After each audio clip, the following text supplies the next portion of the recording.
to look at measures of relative position. Measures of relative position compare your score, your data value, against others in the set. And one very common measure of relative position is the standard score or Z-score. The definition is fairly straightforward, but it relates to the mean and standard deviation. So a Z-score counts standard deviations. I'm just going to abbreviate deviations from the mean. And I'm just going to say from X bar, from the mean. So what it does for us is it tells us how our score compares to a typical distance from the mean. That's what a standard deviation is. So am I in the pack, which would be one standard deviation away, so plus or minus one as a Z-score, it's counting Z-scores. That would be within the pack. I'm with the majority of the other data values. Or am I outside of the pack? So that would be outside of more than 2 standard deviations, or maybe even more than 3 standard deviations. So we're comparing it to that typical distance from the mean. Let's take a look at the formulas. So as we look at the formulas, there's one formula that does exactly the same thing. The notation just depends on if you're using sample data or population data, but they're the same. So I take my score or my data value, I subtract the mean, and I divide by the standard deviation. So the one that I've given you here would be for sample data. So I'm using my data as a sample to make predictions or draw conclusions about a different or larger set. Or if you're using, these are the same, right? Or if you're using your data as population data, it would be X minus mu, same thing though, right? Your score minus the mean divided by the population standard deviation. The distinction between S and sigma is important because remember those formulas are a little bit different. S is always slightly larger, but really they're the same formula. Okay, number one. So we're using some data here and we've got our age data and we want to calculate some Z-scores. So to do that, I want to know how far are these data values from our mean of 21.4. So as I'm looking at the Z-score for 17, the first thing that I note is that I'm below the mean. So I'm expecting a negative Z-score and I'm below the mean by a little more than 4, right? So I'm expecting it to be close to 1 standard deviation away. So I'm going to go 17 minus my mean, so 21.4, divided by our standard deviation of 4.78. I'm going to put this into my calculator in one step. So I do want parentheses there around my numerator. So parentheses, and then I'm going to do 17 minus 21.4, parentheses, divided by my standard deviation of 4.78. This gives me that Z-score that I was expecting, right? I'm about 1 standard deviation below. So I'm at negative 0.9, so negative 0.92. I'm going to keep 4 decimal places for these. So 0.9205. Okay, let's take a look at the Z-score for 22. So Z22, I am now slightly above the mean of 21.4, but not by much. So I'm expecting a really small number, but one that's positive. So for this one, it's going to be 22 minus my mean of 21.4 divided by 4.78. And again, I'm going to want parentheses around that numerator. Now you can just grab your last calculation. This is a really useful tool for stats because we end up doing kind of big calculations multiple times. So I'm going to arrow up and I can hit enter to select that. If your calculator doesn't let you arrow up with the cursor keys, you can go second followed by the enter key to bring up your last input. So I'm just going to arrow back over here to the 17 and change that guy to a 22. And there's my positive Z-score. So I'm at positive 0.1255. I'm just slightly above the mean. So the Z-score gives you a lot of information packed into a single number. Let's do the Z-score for 30. So the Z-score for 30, I'm quite a bit above that mean. So 30 minus 21.4 divided by our standard deviation of 4.78. And I know that I'm even more than 1 standard deviation above. So this age of 30, same with 32, I'm outside of that pack, right? The majority of students or the majority of ages here are within 1 standard deviation. We're outside of that pack. I'm again just going to go ahead and select my last entry, because I can, and it's easier. And then I'm going to change that 22 to a 30. Okay, 1.799. If I do 4 decimal places, I round that 1 to a 2. Okay, so I'm more than 1 standard deviation away. Now we're going to take some given z-scores and we're going to compute the age that goes along with it. So we want to find the data value x for these. We're going to do just a little bit of algebra. So my z-score, so I'm less than 1 standard deviation away. So it's going to be negative 0.73, putting this into my formula, x minus my mean of 21.4 divided by 4.78. So as I go through and do my calculations, I'm going to start by multiplying negative 7.3 by 4.78. So over here in my calculator, I use the little negative down here by enter. So negative 0.73 times 4.78 equals, so my next step here, so this gives me negative 3 point, and I'm going to keep all my decimal places because I'm doing some intermediate calculations here. That's a decimal, equals x minus 21.4, and then I just add the 21.4 to both sides. Okay. Oh, you can kind of read my writing there. Anyway, over here on the calculator, I've got it. This is stored as the last answer. So I can actually just hit the plus sign right now. So if I hit plus, it says, oh, you want your answer plus. So this is like many calculators will do this, but this one writes it out nicely. And I add that mean, and I end up with 17.9106. This is an age. I'm just going to keep 1 decimal beyond. So 17.9. Okay, so not quite 1 standard deviation below there.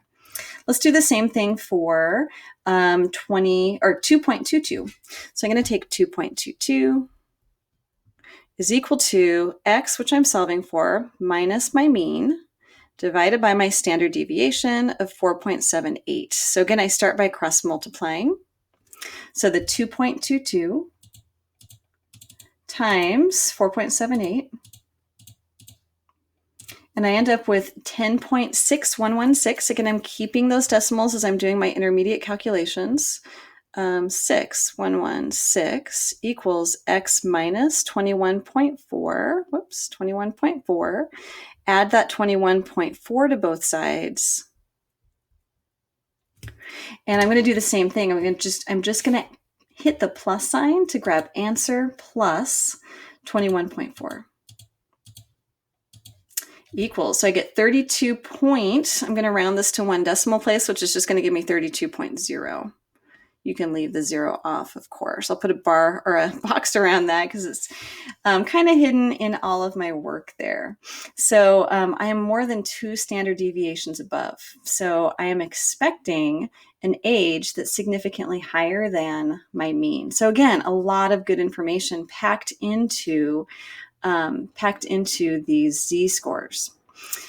F, okay, so Donald's age has a z-score of 2.5. How does his age compare to the rest of the group? Remember, the majority of the group is within 1 standard deviation. Nearly all of the group is within 2 standard deviations, that typical distance from the mean. So we can just say he's significantly older than the rest of the group. Or you could say his age is significantly higher than the rest of the group. So I'm going to say that his age, so I'm just going to say he is significantly, SIG period, older than, and I'm just going to be kind of specific here and say than the mean of 21.4. You could say the rest of the group. Over here, Corey has an age of negative 1.2. How does his age compare to the rest of the group? Still, he's not quite in the pack there, right? We'd expect everyone to be within 1 standard deviation or the majority. He's going to be younger than the group here. Not quite as significantly as Donald was older, but for here, we're going to say that he, I guess it could be a she too, is, I'm just going to say is younger than the group. And I'm going to use the mean, the group, so the mean. So we know just by looking at that he's younger than 21.4. And I also know just by looking at this that he's younger than most of the people in the class or in that data set. Okay, so finally, Hillary's age has a z-score of 0.13. How does her age compare? Her age is actually pretty darn close to the mean. She's just slightly older. So I'm just going to say slightly older than that mean of 21.4. So really, I could give everybody an exam, right? I could give you guys an exam. And instead of giving you a score out of 100 points, I could give you a z-score. And I could tell you that z-score was, let's say that I said, your z-score is 3.2. Okay, if this was the case, you would be super happy because you know that not only are you higher than the mean because you have a positive z-score, but you're significantly higher than the group. You might have the top score in the class. If I gave you a z-score of, negative 0.03, you'd say, okay, you know what? I did average. I met the mean of the group. Some people are lower, some people are higher, but I'm at that mean. So you are like, I'm just going to write like a slightly happy face there. Okay. So not too bad. If I gave you a z-score of negative 2.7, you're like, oh no, I am not only am I below the mean, but I'm significantly below the mean. So you're in the lower pack there of grades. Okay, so a lot of information packed into those z-scores. We're going to use z-scores a lot in this class. Next up are percentiles. So for percentiles, the percentile compares your score against the rest of the scores as a percentage. So this gives us a percentage of scores. We're using scores just as another way of saying data value. So the percentage of scores that are below your score. So a particular score. So a score. If I can write. Okay, so the percentage of scores that are below a particular score X. These are used a lot, especially in standardized tests like, say, the SAT or some kind of a state exam that you may have taken at school. They'll give you the score and it might say, hey, your score is, 1290. And you're like, okay, that's great, but how do I compare to everybody else, right? You're actually more curious about the percentage. So if you had a percentile of 90th, that means 90% of students scored either below or the same as you. If instead you had a percentile that was 30 and you're in the 30th percentile, that means that 30% of the students scored lower than you or the same, but that also means that 70% of the students scored higher. So you know that you didn't do as well, relatively speaking. There are lots of formulas for these. I swear as I change from, textbook to textbook or homework system to homework system, the percentile formula changes just a little bit. So I'm going to give you a couple of them. Just know that when you're working with a percentile, there are different formulas. They accomplish basically the same thing, especially for huge data sets. Okay, so the percentile is the number of scores below. So the number of scores below some certain score X divided by the number of scores. We always want to represent this as a whole number, so we multiply that by 100. Some alternate formulas, and I really want to give you the alternate formulas because this one, even though that's the one we're going to use, actually isn't my favorite. So here's my favorite formula. The percentile is the number below. So the number below plus half of the number equal divided by n, and then I need a little times 100 here on the end. That's my favorite one because this one describes both the number below and it takes like the median, right? Halfway through the scores that are equal to yours. Another one that you'll see is this one. So again, the number below, it's going to run out of room. Plus, they just give you a little fudge factor of 0.5 divided by n, the total number of scores, and again, times 100. So a couple of different alternative formulas here. We're going to be using the one that I've got there in blue, but a couple of alternative formulas. Let me go back to my blue pen and let's do some computations. So we want to find the percentile. We've got newborn baby weights here. So they were born on the same day. And I actually looked up the mean weight for newborns, and I believe it was 7.7. So I tried to kind of construct a data set based on that actual mean. I want to find the percentile for a newborn weight of 7.2. Percentiles are used a lot for different stats for children. So their weights, their heights, their head circumference. I'm trying to think of what else. But as your child is growing, you want to know that they're hitting these certain milestones along with the pack of children. Otherwise, you might need to intervene, feed them more, or whatever the case may be. Okay, so find the percentile for 7.2. So 7.2 is right here. I need to count the number below. So the number below, I've got 1, 2, 3, 4. So I've got 4 below. So as I do my percentile, it's going to be 4 divided by the total number. 1, 2, 3, 4, 5, 6, 7, 8, 9, 10, 11, 12, 13, 14 divided by 14. And then times 100. So I get a nice whole number here. So I go 4 divided by 14 equals times 100, and we're going to round these normally. So 28.57. If I'm just going to round that up, so we get the 29th. So we get 28.57. I don't want any decimal places. I'm going to round up for 0.5 and above. So I end up with the 29th percentile. And we use that language instead of 29%. So the 29th percentile. Okay, let's do 8.6. So the percentile for 8.6, I need the number below 8.6. So 1, 2, 3, 4, 5, 6, 7, 8, 9, 10 values are below 8.6. I divide it by the number I have and multiply it by 100. That 100 is just moving the decimal place. So if you just want to move the decimal place, that works too, times 100. Okay, again, we're rounding these normally, so we end up with 71.42. I'm going to grab that 0.4. I know to round down, and I end up with the 71st percentile. Okay, so 71% of scores are at or below. We also want to be able to find a data value closest to a percentile rank of a certain number. Let me erase all of this here so that we can use our data set again. So as I'm looking at this percentile rank, I'm going to use a different formula. And the formula that I'm going to use is going to find my location. Do this one. So the location is equal to 20%. So I want to take 20% of my data. So I'm going to change that to a decimal. So 0.2 times n. The formula looks like this. 20 divided by 100, which is moving the decimal, right, times n.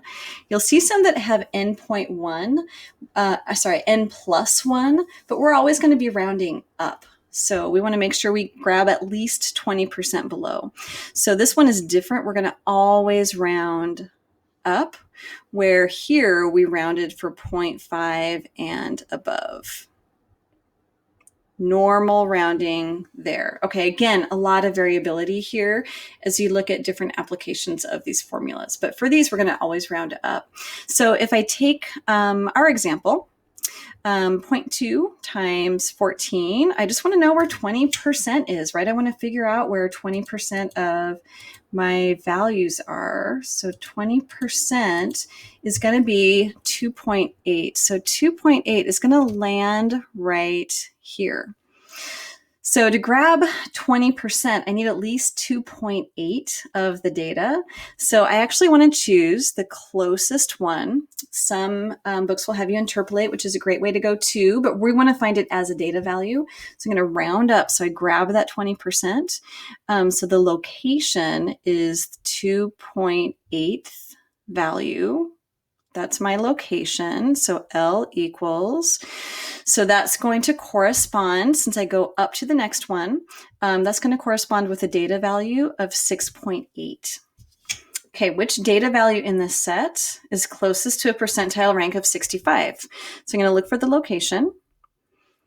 65%, change that to a decimal, 0.65 times n, and actually I can just write that as 0.65 times 14. So let's do that. So 0.65 times 14. And we get 8.96. Oops, 0.65. 0.65 times 14. There we go, 9.1. Caught me right before I wrote it. Okay, 9.1. So my location is 9.1. So 1, 2, 3, 4, 5, 6, 7, 8, 9. So 9.1 is going to be between these two values here. So the 9.1 spot. So in order to grab 65%, I need to go to at least that position, just a little bit beyond the 9th data value.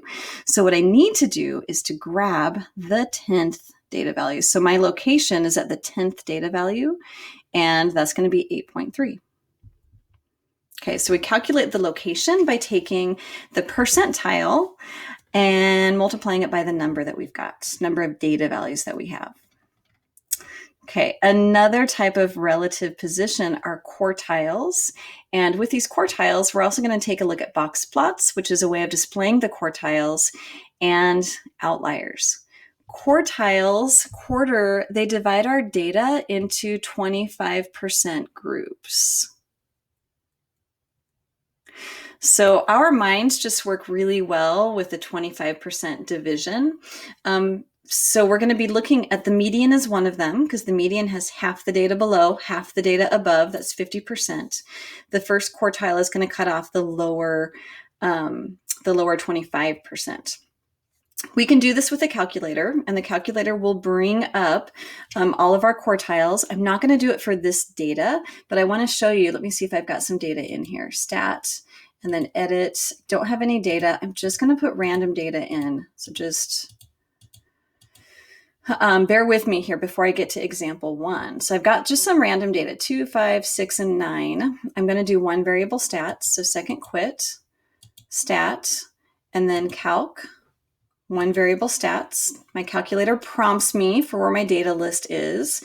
It is an L1, so I'm going to arrow down to calculate. This arrow here tells me I've got more information, more measures. So I've got the minimum, quartile 1, that divides the lower 25% group. The median divides the lower 50 from the upper 50. Quartile 3 divides the lower 75 from the upper 75%. The reason that I didn't want to do this in the calculator for example number 1 is because it's really a lot easier to do this in Desmos. Desmos will also give us a box plot, which is great. So I'm going to go ahead and copy my data instead into Desmos. So I've got my data here. You can copy and paste this. So you would just select all of this data. My data actually lives here in this Google document. We're doing newborn weights. So I've got my newborn weights here. Desmos does not like your data in a row. So instead, I'm going to go ahead and copy this, but I'm going to do it with a cut. So I'm going to go Control X, or you can go Edit, Cut. And then I'm going to just choose a blank cell. I'm going to choose it over here, and I'm going to do Paste Special. So Edit, Paste Special, Transposed. And it takes just a second. So there are my values. One other thing, if you run into a problem and you are pasting in a column and Desmos doesn't like it, it might be because the formatting of the numbers isn't correct. So one little trick is to go to Format, Number. Even though it's clicked on automatic, sometimes it actually isn't, especially if you pasted it in. Click automatic, and it will reformat that data so that Desmos will recognize all the numbers. Okay, so I'm just going to copy this. The reason I'm not doing this in Excel or Google Sheets is because it doesn't do a good job of getting the quartiles the way the statistics formulas do. So I'm just going to copy and paste this. So Control C to copy. I'm going to go over into Desmos. So Desmos comes right up. And then I'll select it. Start graphing. Let me hide my calculator here. Okay, there we go. And I'm just going to pull this off so it's in its own window. Okay. So we've got our window here. Let me close this. So we've got our data there as well. Okay, so I'm ready to paste in my data. These are weights, newborn weights. So I'm going to call my set W equals, and I'm just going to paste those weights in. So Control V. If you forgot to do the W equals, let me X out of this, and you just pasted it in, Control V. When you start to do your computations, you really want to be able to recall this as a single letter, as a variable. So I'm just arrowing over back here to the start of my list, and I'm just going to go W equals, so I can assign it to a set. So now W equals that. And I want to compute my 5-number summary. The 5-number summary is the minimum, quartile 1, median, quartile 3, and maximum. Your calculator does a really nice job of this. If I go to functions, I don't have to recall them separately. I go to stats, and I am looking for stats. I wish it called it 5-number summary, but it doesn't. It calls it stats, maybe someday. So I'm going to go ahead and grab stats, such a generic word there, and I'm going to type in W. And it returns the 5-number summary, which is great. So I get everything all at once and just the ones that I need. So I can put these into our worksheet. The other thing that I want to do is to construct a box plot. Desmos will also do a box plot for us. Again, you can go, I'm in my keypad here. You can go into functions, and I believe it's under stats, and is listing it there. I know I can type in box plot. Is it under miscellaneous? Maybe I'm just looking past it. The thing about Desmos, it's such a great program, and it's constantly in development. So sometimes functions won't show up, even though they're available. So I'm going to type in box plot, and it recognizes it as a feature, even though I couldn't find it. So I'm going to go parentheses, and it prompts me to enter my data set. And I'm going to go ahead and enter in W. So if I get rid of my keypad there, I can see I've got my box plot. And you can see how it spanned it from 5 to a little more than 10, but it's in a really funky view. And I could mess around with this a little bit, but underneath the icon of the box plot is this little zoom fit button. So it's a zoom icon. I just click on it, and it didn't do that much, but it gave me a decent view of this. Okay, so if I just click on it to make this larger, so what I've got here is each of the pieces of my 5-number summary. Whoops. These are not yet clickable. Someday I think they will be, but they're not. But I can go ahead and describe each of these for you. So the minimum is right here. This is at 5.2. So 5 would be right here. So this is at 5.2. Quartile 1, between the minimum and quartile 1, which is the first line of the box, this is called my whisker. The first line of my box is at quartile 1. So 7 would be right here. Quartile 1 would be right here. The box plots blocks off the middle 50%. So I just continue to go through. The middle line is my median, breaking things into 50%, 7.8. And then this right here is my quartile 3, 8.6. And then my maximum of 10.5. So I've got my box plot there. Let's go ahead and put this onto, move everything over here. Let's just put this onto our paper. I'm just going to copy this guy over. The important thing to note about a box plot, I don't know if you noticed it, and it's hard to see when it's little, it's not a symmetric box plot. It is relative to the spread of the data. So I'm going to put a number line underneath here, and the number line, just like Desmos did, should be kind of straight, right? So the number line underneath here, I don't know if that's any better, should be kind of straight. And I'm going from 5 up to 10. So I'm just going to go 5, 6, 7, 8, 9, and 10. So 5 and then up to 10. So I do want everything evenly spaced. My minimum was at 5.2. And I'm going to go ahead and draw in. You could either do a dot or you could do just a little slash like they did. My quartile 1 was at 7.1. So 7.1, so 6, 7. This is the start of my box. They're at 7.1. And I draw this whisker in. And this represents 25% of my data. My median is at 7.8. So 7.8, let's see, this is 8 and 9, right? So 7.8 is going to be about right here. Quartile 3 was at 8.6. Halfway, so 8.6 is going to be about right here. I can draw in my box. These represent 25% also. So the left side of the box and the right side of the box. And then my max was at 10.5, which is going to be about here. And I've got my last whisker, whoops, which is 25%. So each of the pieces of this represent part of that 5-number summary. I have my minimum, quartile 1, median, quartile 3, and my maximum. The median is quartile 2. Okay, that says max, not may. Okay, so there's our box plot. Next, we want to do the outlier analysis. So we want to know what the inner quartile range is. The inner quartile range, actually I could highlight that. The inner quartile range is the box. Whoops, it's the box. Inner quartile, so between those quartiles. So I want to calculate that inner quartile range. A range is just the maximum minus the minimum. So the inner quartile range is quartile 3 minus quartile 1. In this case, that's 8.6 minus 7.1.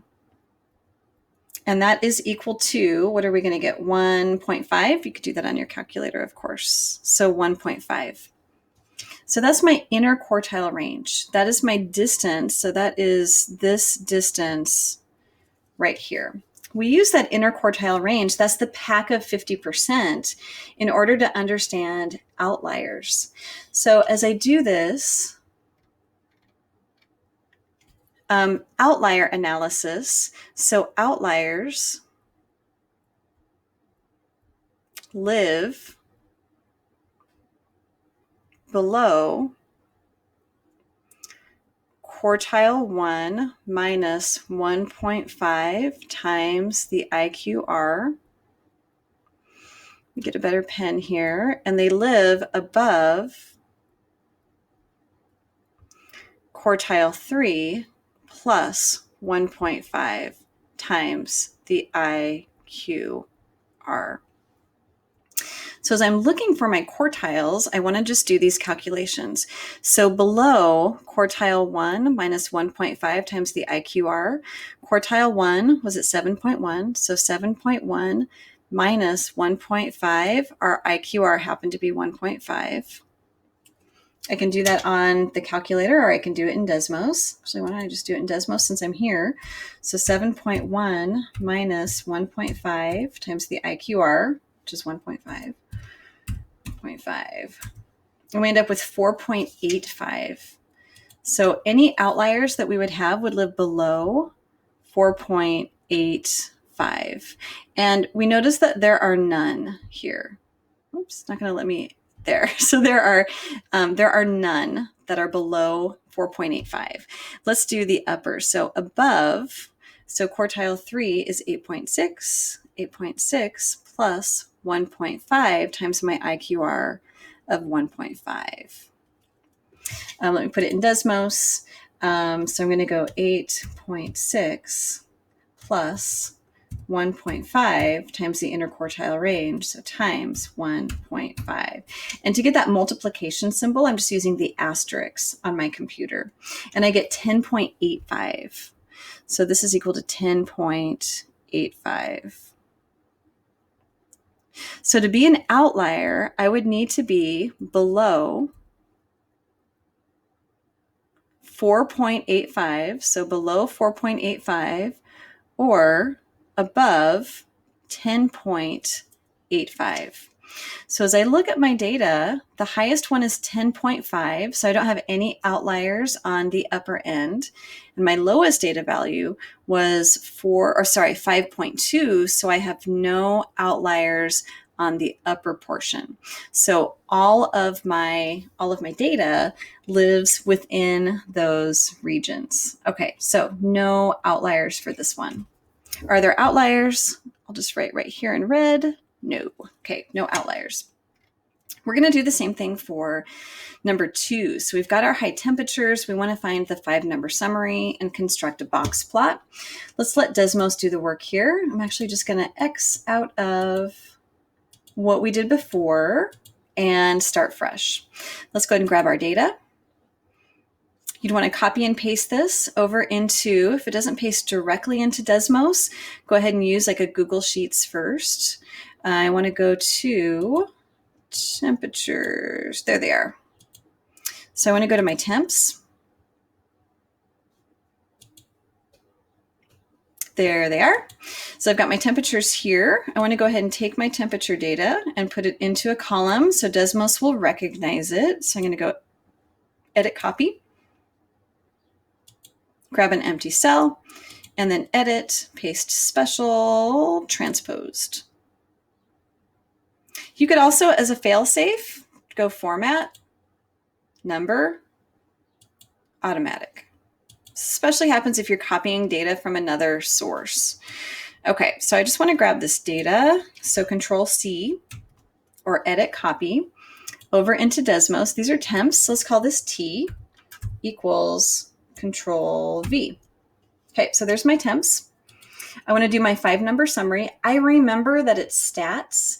If you don't remember, you'd go to your keypad, functions. It does not call it the 5-number summary, but under stats here, it's called stats. Okay, so I'll plug T in, and there it is. So we can go ahead and put that into our 5-number summary. So the minimum is 43, and then we've got 75, 82 is the median, 93, and 98. Let's go ahead and construct a box plot. Let's see, minimum is 43 all the way up to 98. So I'll try and do like oh, that's actually really good. Okay, so we're going to go, this will be in the 40s. Okay, so 40, 50, 60, 70, 80, 90, 100. Okay, this is 60, 80, 90, 100. Okay, so I want to make sure that everything is relatively spread so that my box plot is meaningful. My minimum is 43, so that's going to be about right here, just eyeballing it. You could do the box plot in Desmos as well. Quartile 1 is at 75. This is 70 right here. So 75 is going to be halfway in between. That's going to be the start of my box. This gives me my whisker. 25% of my data lives in that whisker between my minimum of 43 and quartile 1. My median is at 82. 82 is about right here. Quartile 3 is 93, about right here. Okay, so there's my box with my interquartile range. Again, 25% in both of those regions. So a nice way of looking at the spread of data. And then 100, let's see, I'm going to go up to 98 though. So 98 just shy of 100 right there. And that's another 25%. Okay, so again, as I label this guy, I have quartile 1. This is quartile 1. This is my median. And this is quartile 3, min, and max. Max. Doesn't let me draw there. Okay, so min and max. Let's go ahead and do our test for outliers. Okay, so the interquartile range is the distance, the range that goes from the outer edges of my box. So quartile 1 to quartile 3. So my interquartile range is quartile 3 minus quartile 1, which is equal to 93 minus 75. My brain is getting tired, so let's go ahead and have Desmos do that. 93 minus 75, better than messing it up. 18 is my interquartile range. 18. I want to test for outliers. So I know that when I'm looking for outliers, that's 18, not 98. So when I'm testing for outliers, I know that any outliers will live below, below, let me do that again. Okay, they'll live below quartile 1 minus 1.5 times the interquartile range. So they would live below quartile 1. Quartile 1 is 75. 75 minus 1.5 times my inner quartile range. Let's just call that 18. I'll let Desmos compute that for me. 75 minus 1.5 times, so the asterisk, times 18. They would live below 48. I do have an outlier, so this would be below 48. So anything below 48 is an outlier. If I go up to my data, I do have one below 48, and that's 43. So 43 is an outlier. And let's see if we have any outliers on the upper end. So that would be above quartile 3 plus 1.5 times my interquartile range. Quartile 3 is 93. Probably not going to have any, right? Plus 1.5 times 18. I can tell you right now I'm not going to. But I can actually just go right here and let's just edit what we typed in. So 93 plus 125. No, thank goodness we don't have any temps over 125. So they would have to be above 125, and we don't have any. So when I test for my outliers here, I do find a single outlier, and that was on the lower end of 43. So let me go ahead and write that in red. So we have one outlier. So I can say that 40, what was that value? 45? 43. So 43 is an outlier. So lots of great tools here. We didn't do much in Google Sheets today, and that is because Google Sheets uses a slightly different formula to compute the quartiles. Not such a big deal if you're using a huge data set, but it does throw the values off for the smaller data sets that we will be working through. So Desmos is an awesome way to come up with your 5-number summary, as well as the graphing calculator. So both really great tools as you work through your measures of position.